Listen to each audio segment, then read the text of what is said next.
नमस्कार, मैं हूं आपका दोस्त आलोक कुमार। अभिवादन स्वीकार कीजिए मेरा। कोई कोई वक्त ऐसा होता है, कोई वक्त का योग ऐसा होता है, कुछ परिस्थितियां ऐसी होती हैं, कोई वर्ष ऐसा होता है जो बड़े बदलाव का होता है। भारतीय राजनीति के संदर्भ में कहें तो ये 2026 का साल व्यापक बदलाव का साल है। आप गौर करेंगे, इस पहले महीने में ही दिख रहा है भारतीय जनता पार्टी, जो देश की सबसे बड़ी या यूं कहे दुनिया की सबसे बड़ी मेंबर्स वाली पार्टी है, उसके नए युवातर अध्यक्ष बन रहे हैं। जाहिर तौर पर वो अपनी टीम बनाएंगे, युवा टीम बनाएंगे। बुजुर्ग जो लोग हैं, जो बुजुर्ग नेता हैं, दरकिनार होंगे। ठीक उसी अंदाज में जैसे 2014 में नरेंद्र मोदी प्रधानमंत्री बन के आए थे और 75 साल से बड़े उम्र वाले नेताओं को मार्गदर्शक मंडल में डाल दिया गया था, युवातर चेहरा था। अब प्रधानमंत्री नरेंद्र मोदी के आए हुए एक युग यानी 12 साल बीतने को है। एक युग बदलाव का युग होता है। अब ये युग क्या नितिन नवीन का युग आने वाला है? उनके युवा टीम में कितने लोग आएंगे, कैसे लोग आएंगे? कहते हैं नितिन नवीन से पहले 2019 में जब जेपी नड्डा कार्यकारी अध्यक्ष के तौर पर सामने आए थे तो उनको नया टीम बनाने के लिए 8 महीने का वक्त मिला था। लेकिन ये वक्त नितिन नवीन को नहीं मिलने वाला है, इतना लंबा वक्त नहीं मिलने वाला है। मई अप्रैल में देश के 5 महत्वपूर्ण राज्यों का चुनाव है। उससे पहले ही पूरी पार्टी को सशक्त कर देना है। कह रहे हैं अगले 20 से 30 दिन नितिन नवीन जब 20 जनवरी को नए राष्ट्रीय अध्यक्ष के तौर पे अपने सब कुछ कर लेंगे, तब 20 से 25 दिन के अंदर में उनको नया टीम बना देना है। तो एक तो सबसे पहला, दुनिया की सबसे बड़ी संख्या वाली, मेंबर्स की संख्या वाली पार्टी भारतीय जनता पार्टी, बड़ा बदलाव देखने को मिलेगा। अब कौन मार्गदर्शक मंडल में जाएगा, कौन कहां जाएगा, कहां रहेगा, ये सब तय हो जाएगा। ये तो बात हुई भारतीय जनता पार्टी की। लेकिन प्रतिपक्ष की पार्टी, जो भारत की सबसे पुरानी पार्टी, 140वां वर्षगांठ बनाया है अखिल भारतीय कांग्रेस पार्टी ने, उसमें कह रहे हैं अंदरूनी तौर पे बड़ा बदलाव आने वाला है। उसका परिलक्षण या वो दिखना शुरू हो गया असम से। असम में चुनाव है। चुनाव से पहले वहां के जो कैंडिडेट्स होंगे, जो उम्मीदवार होंगे, उनके स्क्रूटनी का काम प्रियंका गांधी वाड्रा अपने परिवार में इस साल नई बहू लाने के साथ साथ अखिल भारतीय कांग्रेस पार्टी को भी नया रंग रूप देने वाली। कहते हैं असम चुनाव बहुत विकट है कांग्रेस पार्टी के लिए। वहां पर हेमंत बिश्व शर्मा, जो भारतीय जनता पार्टी के चेहरा हैं, मुख्यमंत्री हैं, दरअसल वही कांग्रेस पार्टी हुआ करते थे मुख्यमंत्री बनने से पहले। तरुण गोगोई उनसे विनम्र हैं, उनसे साफ सुथरे हैं। वो कैसे कर पाएंगे पता नहीं। कहते हैं हेमंत बिश्व शर्मा का जादू कांग्रेस पार्टी पे इस तरह से चलेगा कि इस बार का जो भी कैंडिडेट होगा, कांग्रेस का कैंडिडेट होगा, भारतीय जनता पार्टी का कैंडिडेट होगा, कहना बड़ा मुश्किल है। बड़े तिलस्मी किस्म के व्यक्ति हैं। उनको संभालने के लिए, उनको रोकने के लिए प्रियंका गांधी गई है वहां। कहते हैं ये असम में अगर उनकी सफलता मिल जाती है, अगर वहां कंट्रोल कर लेते हैं, प्रियंका गांधी अगर कांग्रेस के अलाव को असम में जगह पाती हैं तो विनिंग सिचुएशन में आ जाएंगी। 2027 में उत्तर प्रदेश का चुनाव होना है। कांग्रेस पार्टी वहां विकल्प के तौर पर प्रियंका गांधी को देख रही है। इसके लिए वरुण गांधी को कांग्रेस में लाने की बात हो रही है। तमाम चीजें देखने को मिलेगी इसी 2026 में। आपको कांग्रेस पार्टी बड़े बदलाव से गुजर रही है। कहा जा रहा है कि राहुल गांधी को पीछे छोड़ देंगी प्रियंका गांधी। नए नेतृत्व के तौर पर, नए चेहरे के तौर पर प्रियंका गांधी आएंगी और एक नए चुनौती के तौर पर कांग्रेस पार्टी को खड़ा किया जाएगा भारतीय जनता पार्टी की तुलना में। एक और भारतीय जनता पार्टी नितिन नवीन होंगे और दूसरी ओर प्रियंका गांधी उसके मुकाबिल होंगी।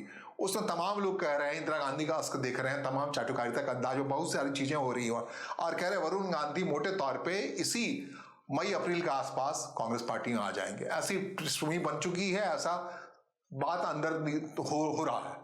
कहते हैं प्रशांत किशोर भी कांग्रेस पार्टी के करीब आ जाएंगे। प्रशांत किशोर की जब बात कर रहे हैं तो जनसुराज की बात कर रहे हैं। जनसुराज की बात कर रहे हैं तो बिहार के संदर्भ में बहुत महत्वपूर्ण है। आरजेडी के अंदर, राष्ट्रीय जनता दल, जो लालू प्रसाद यादव की पार्टी है, उसके अंदर जो कुछ भी हो, लेकिन जनशक्ति जनता दल के तौर पर उनके बड़े बेटे ने एक पार्टी खड़ी कर दी। अब जनशक्ति जनता दल पूरी तरह से एनडीए की ओर चली जाएगी, भारतीय जनता पार्टी की ओर चली जाएगी। मतलब लालू परिवार का एक शाखा, मजबूत शाखा एनडीए की तरफ चला जाएगा। लालू प्रसाद यादव की पूरी पहचान, आरजेडी की पूरी पहचान एनडीए के धुर विरोधी के तौर पर रही है, बीजेपी के धुर विरोधी के तौर पर रही है। कांग्रेस पार्टी से भी ज्यादा तल्ख तेवर किसी का रहा है बीजेपी के इस अभियान में, अभ्युदय का अभियान में, उसके खिलाफ, तो लालू प्रसाद यादव का रहा है। उनका बड़ा बेटा जनशक्ति जनता दल के एक पूरी सोची समझी रणनीति के तहत एनडीए की तरफ जा रहा है और कह रहे हैं कि जो रौनक है आरजेडी के अंदर, राष्ट्रीय जनता दल के अंदर, वो कम हो जाएगा, इसी साल कम हो जाएगा। ये सोची समझी रणनीति के तहत कम हो जाएगा। प्रतिपक्ष के नेता रहेंगे या नहीं रहेंगे, तेजस्वी यादव कहना बड़ा मुश्किल है। राष्ट्रीय जनता दल कार्यकारी अध्यक्ष है, लेकिन पूरे परिवार में तय हो गया है कि अब तेजस्वी यादव को उतना स्टिक नहीं किया जाएगा, क्योंकि तेजस्वी यादव जो साथी संगति की वजह से पार्टी को बड़ा नुकसान पहुंचा, संजय यादव को, रमीज खान को आगे बढ़ाया। तो अब लालू परिवार के अंदर ये बात आई है, तेज प्रताप यादव को उनके जनशक्ति जनता दल के हवाले से थोड़ी हवा दी जाए, ताकत दी जाए, ताकि वो मजबूती से बिहार में ग्राउंडेड हो पाए और एनडीए के पास भले ही चले जाए, एक रास्ता खुलेगा।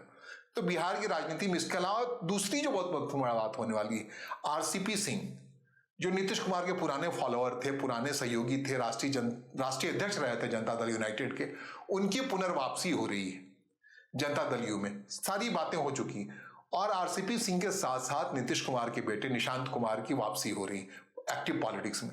नीतीश कुमार तो निकल गए हैं समृद्धि यात्रा, बिहार समृद्धि यात्रा में, लेकिन जनता दल यूनाइटेड के पास ही मुख्यमंत्री की कुर्सी रहे, एनडीए की कुर्सी रहे, नेतृत्व रहे, इसका प्रबंध कर रही है जनता दल यूनाइटेड। इसके लिए आरसीपी सिंह को ला रही है पार्टी में वापस। आरसीपी सिंह जैसे ही पार्टी में वापस आएंगे, किस हैसियत से आएंगे, देखने वाली बात है। इसके अलावा जो बड़ा मामला आ रहा है, मई में हरिवंश जो उपसभापति हैं राज्यसभा के, उनका कार्यकाल खत्म हो रहा है राज्यसभा के तौर पर, मेंबर के तौर पर जनता दल यू से।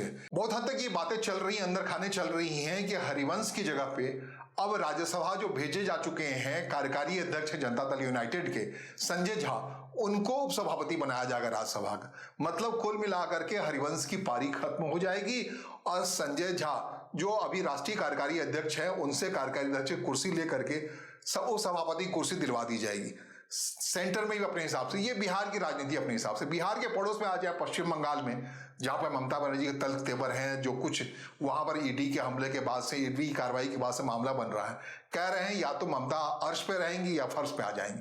फर्श पे लाने के लिए कहा जा रहा है कि ममता और ज्यादा तल्खी करेंगे, ऐसा कोई और आचरण करेंगी इन्वेस्टिगेटिव एजेंसी के खिलाफ या केंद्रीय जांच एजेंसी के खिलाफ, तो वहां का चुनाव राष्ट्रपति शासन के जरिए होगा।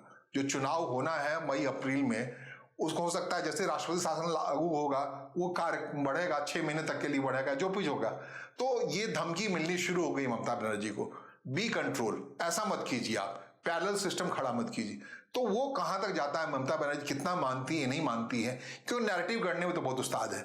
भारतीय जनता पार्टी भी मानती है 2021 जैसा मामला, ऐसा ही कोई मामला बना करके, ऐसा ही सीबीआई के खिलाफ माहौल क्रिएट करके ममता बनर्जी पावर में लौट आई थी।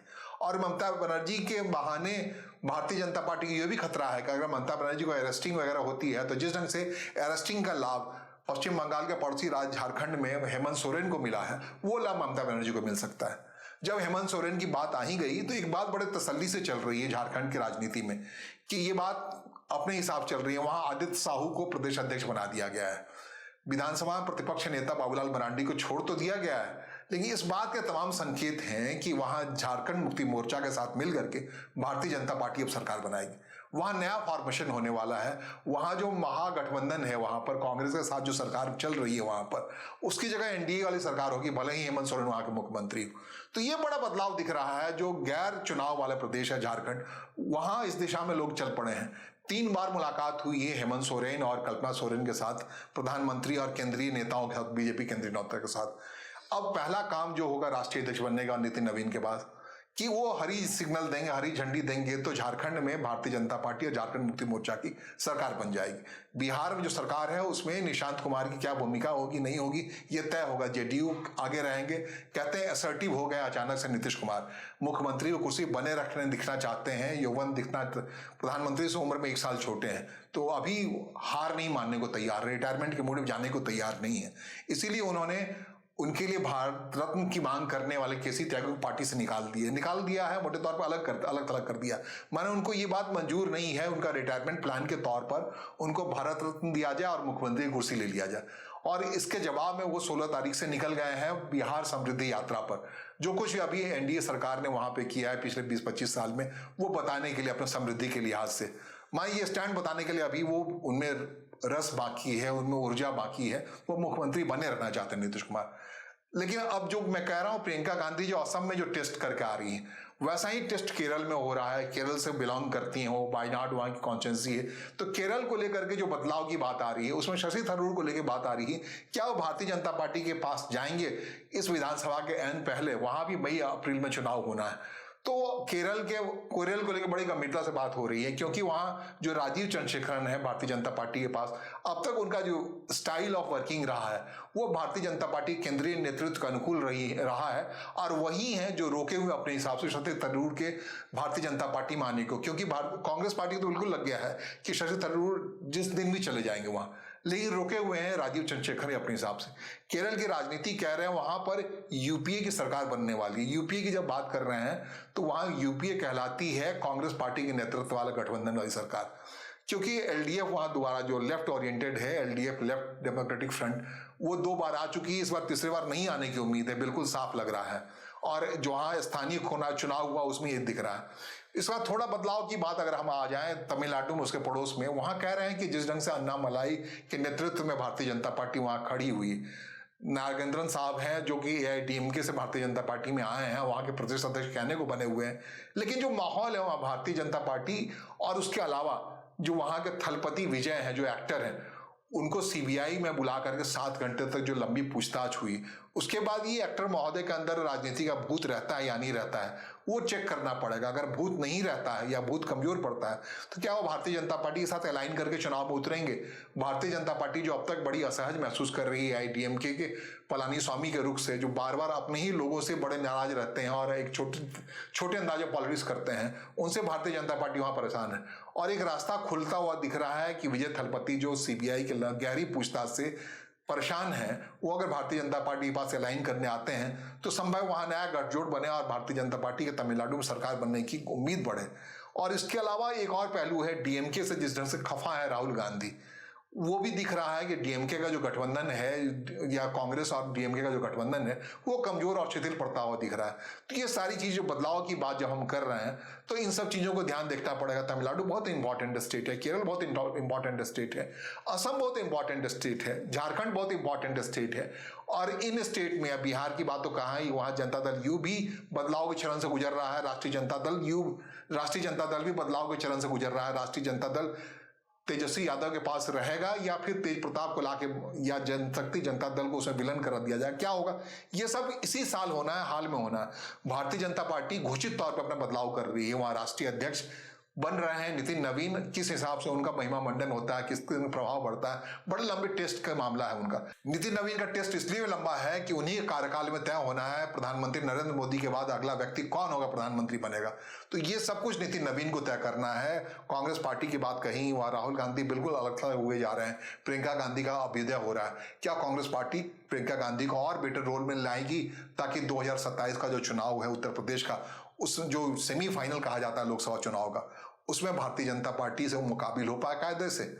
जो कुछ भी हो रहा है ये अंदरूनी बदलाव का चरण है, और बड़े बदलाव के तौर पे विदेशी अंतर्राष्ट्रीय बदलाव में देख ही रहे हैं आप कि एक सनक के अंदाज में डोनाल्ड ट्रंप चले जा रहे हैं। वहां पे लोगों का अमेरिका से दिल टूटता जा रहा है, जो ग्रीन कार्ड होल्डर की उम्मीद पाले हुए थे भारतीय वंशी बड़े तादाद में, उनको लग गया है कि अब चाहे जो कुछ भी हो, कहते हैं अब अगर बात मान जाए ट्रंप तो फिर बहुत देर हो चुकी है, क्योंकि माहौल दिल सबका उखड़ा हुआ है। कहते हैं का वर्षा जब कृषि सुखाने, वो बरसात जब कृषि खेत जब सूखी जाएगा तो बरसात होगा क्या? क्योंकि 2025 में जो कुछ भी ट्रंप ने किया है भारत के साथ या अंतर्राष्ट्रीय जगत में भारत की स्थिति को लेकर के, उसके बाद अब ट्रंप दोस्ती के लिए आगे बढ़े हैं तो टैरिफ या बाकी व्यापारी कानून होगा, नए तरीके से भारत इंडिया की पॉलिसी परिभाषित होगी। उस संदर्भ में भी 2026 2025 से अलग होने वाला है, लेकिन क्या अलग होने वाला, कितना अलग होने वाला है, ये हम भी देखेंगे और आपको बताएंगे। आप भी देखिएगा, मुझे कमेंट बॉक्स में उस बारे में जरूर बताइएगा। ऐसी बातें मेरी समझ से जो बताने की कोशिश करता हूँ आपको कैसी लगती है, कैसी समझ में आती है, इसमें कितना गुणात्मक सुधार की आवश्यकता है, या फिर इसी ढंग से आपके बीच में लगातार मैं बना रहूं, क्या करूं ना करूं। फिलहाल आपसे बहुत सारी अपेक्षाएं हैं, मेरे साथ जुड़े रहिए। धन्यवाद, नमस्कार।